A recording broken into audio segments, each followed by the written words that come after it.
A very warm welcome to Anthro अड्डा।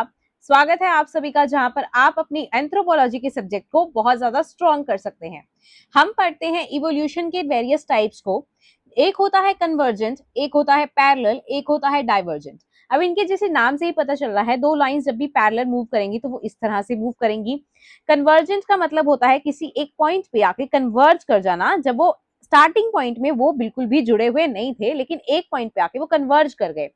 Divergent का meaning होता है किसी एक पॉइंट पे पहले वो कनेक्टेड थे एंड देन वो फर्दर बाद में वो सेपरेट हो गए, डाइवर्ज हो गए एक दूसरे से। अब इससे इनकी जो डेफिनेशन है उसको पता लगाने की कोशिश करते हैं। ये अनरिलेटेड स्पीशीज हैं, जैसे कि मैंने आपको बताया, ये स्टार्टिंग में अनरिलेटेड है, एक दूसरे से जुड़े हुए नहीं है, लेकिन ये मिलते किस बेसिस पे हैं? क्योंकि विद टाइम इनका जो ट्रेट है वो सिमिलरली इवॉल्व हो जाता है।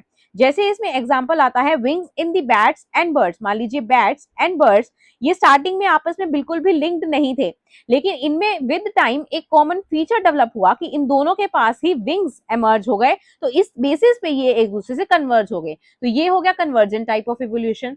फिर पैरेलल टाइप ऑफ इवोल्यूशन की बात करते हैं। ये क्लोजली रिलेटेड स्पीशीज है बट कंप्लीटली रिलेटेड नहीं है, इसलिए ये एक दूसरे से दूर है। लेकिन इनमें भी ये सिमिलैरिटी है कि विद टाइम इनमें जो है ट्रेट्स जो है वो कॉमनली इवॉल्व हो गए हैं। इसका हम एग्जांपल ले सकते हैं old world and new world monkeys. इनमें भी कुछ ट्रेट्स जैसे कि स्टीरियोटिपिक विजन इनमें डेवलप्ड हो जाती है, इनमें एक सोशल बिहेवियर डेवलप्ड हो जाता है दोनों में ही।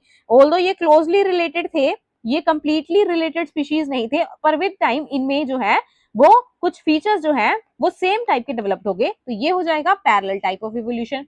नेक्स्ट देखते हैं divergent type of evolution.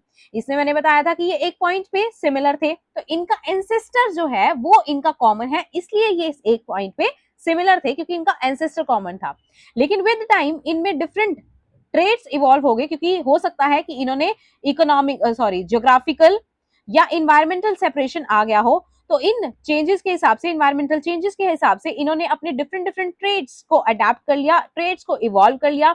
Different trades को इवॉल्व करने की वजह से ये कंप्लीटली एक दूसरे से सेपरेटेड हो गए। जैसे कि डार्विन फिंचेस में भी यही हुआ था, इनके ज्योग्राफिकल या इन्वायरमेंटल सेपरेशन की वजह से इनमें डिफरेंट ट्रेड्स इवॉल्व हो गए। तो this type of evolution is